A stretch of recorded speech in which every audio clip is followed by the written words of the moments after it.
folks, welcome back to Rule of Thumb, and today I thought I would bring back a long lost segment called Cookbook Corner. I've had some requests to bring these back, and I actually have some books that I really want to talk about, so I thought I'd start the series up again, and today I'm going to start with a kind of a double feature, but not really, and here's why. I actually have this book, which is Canning for a New Generation, Bold Fresh Flavors for the Modern Pantry, 200 Seasonal Recipes, and it's by Liana Krisoff.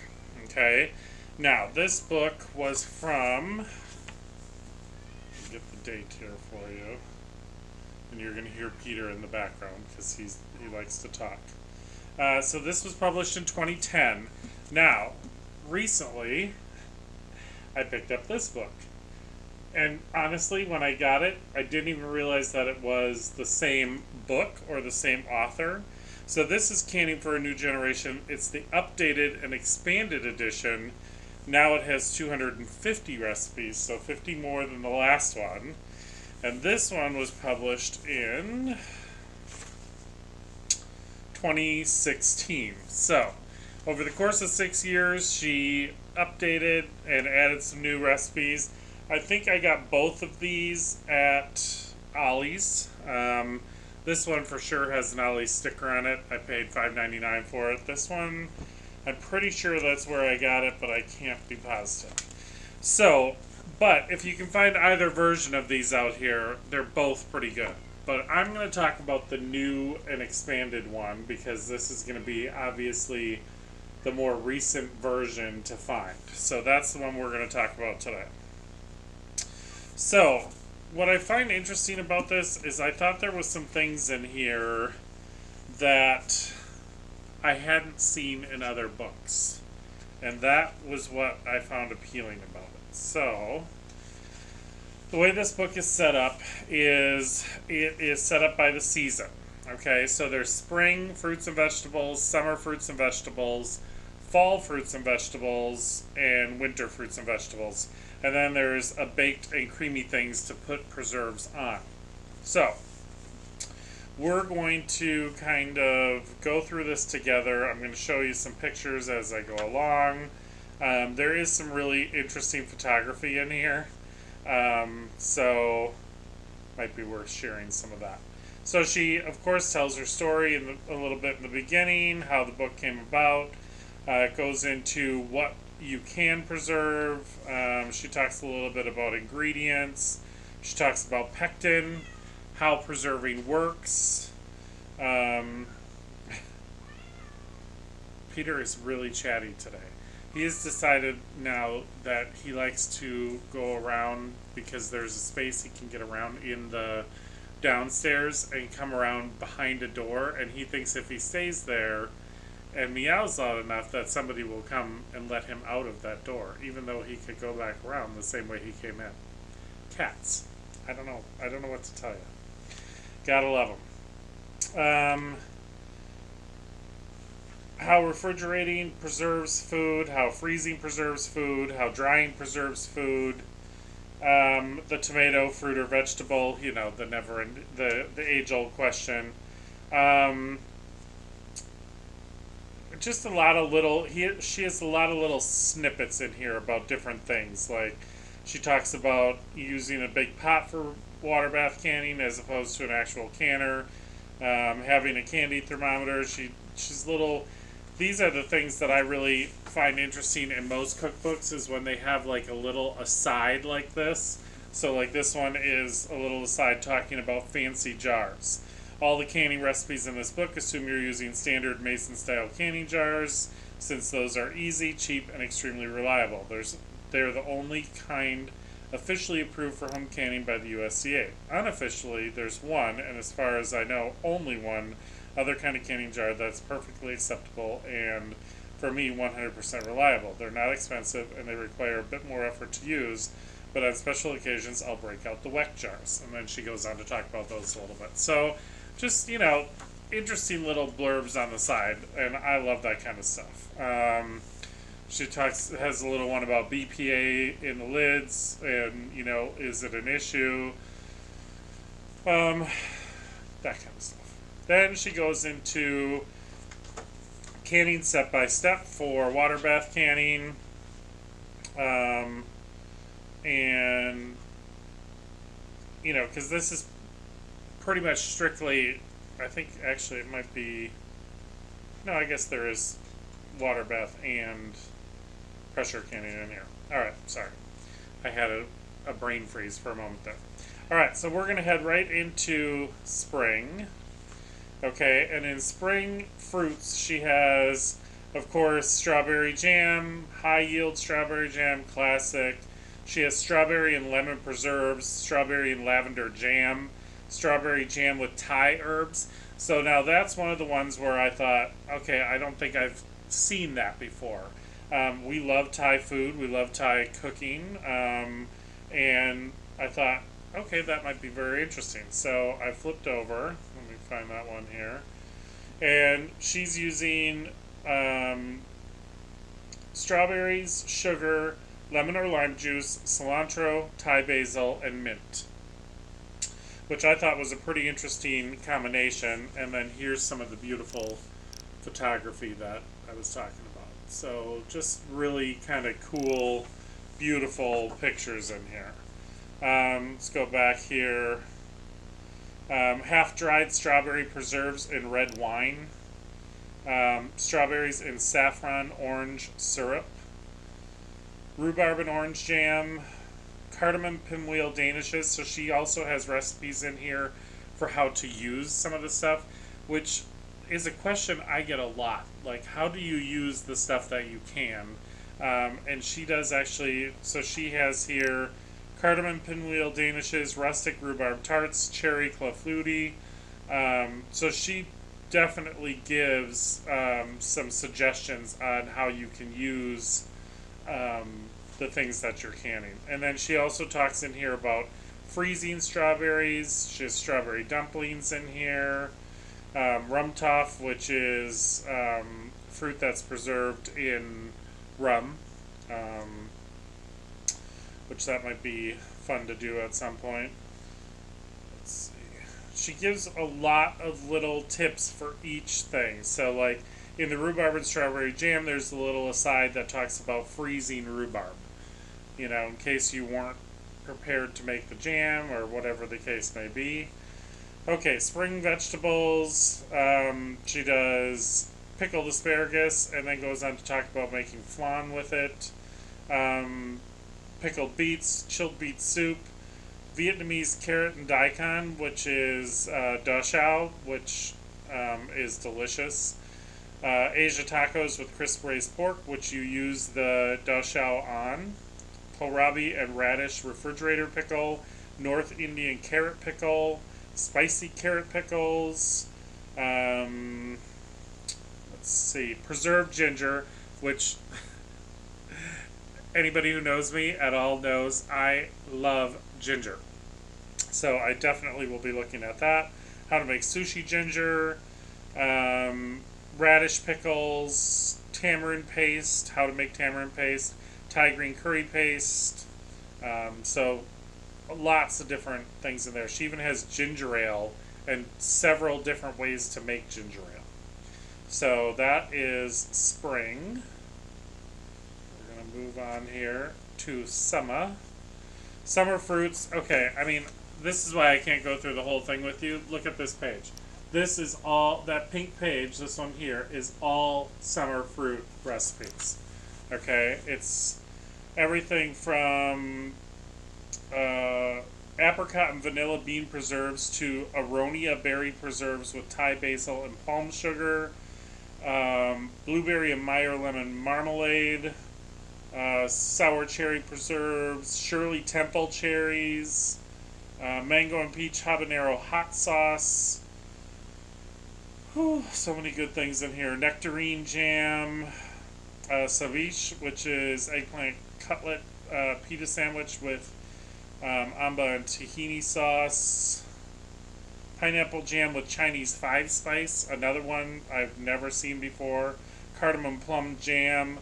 pineapple and peach jam with mint. She has some mixers in here, plum basil and mint mixer. Chinese plum sauce, definitely on my list of things to can. So that's some of the summer fruit. Let's see if we can get to summer vegetables here.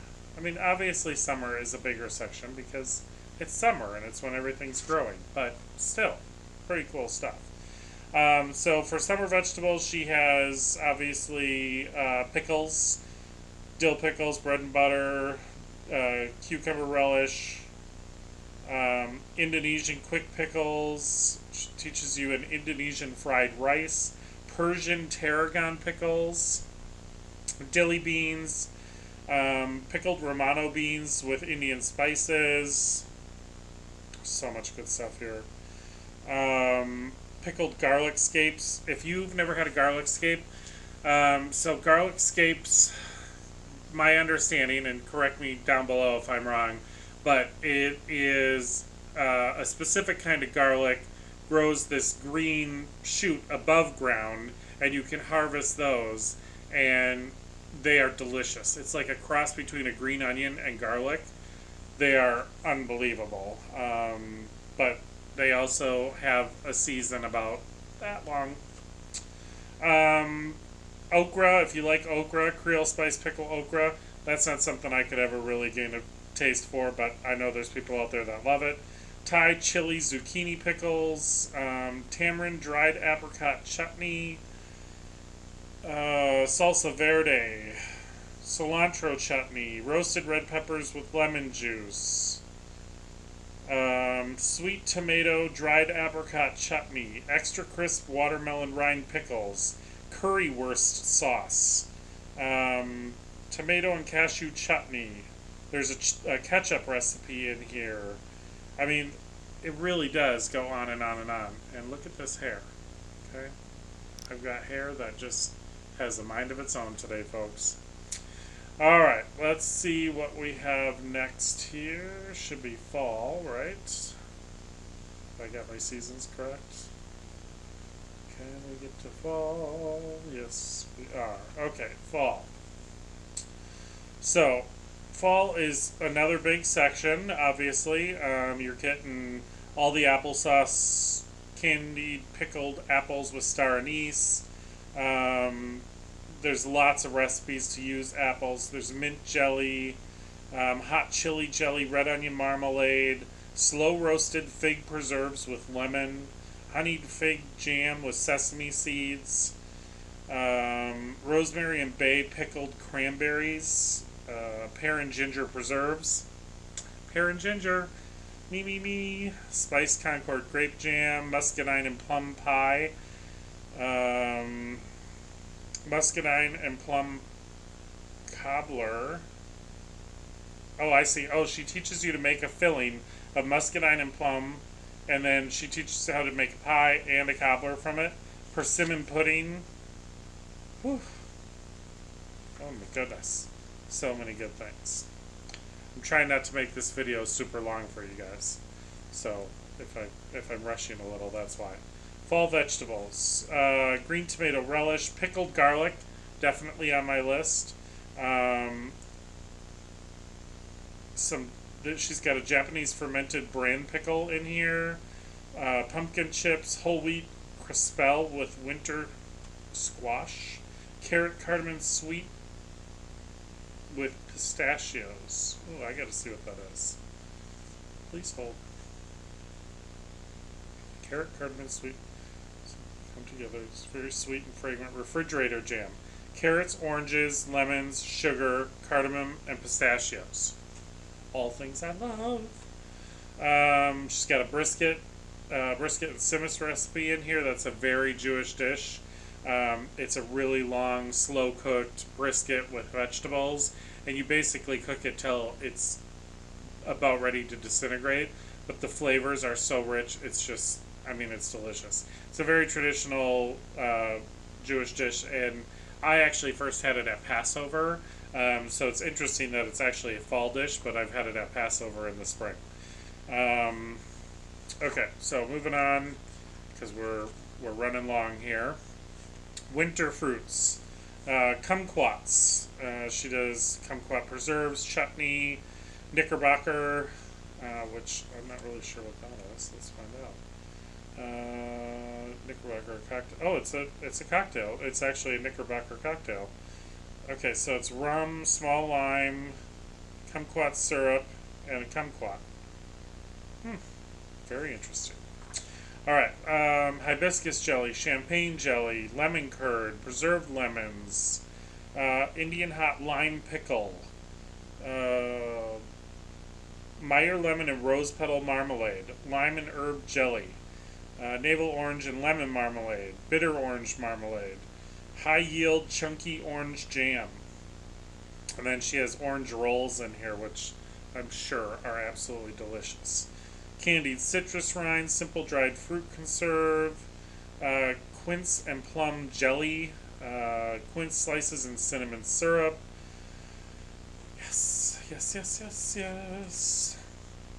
And winter vegetables is, oh, she teaches you sauerkraut and small batch fresh sauerkraut.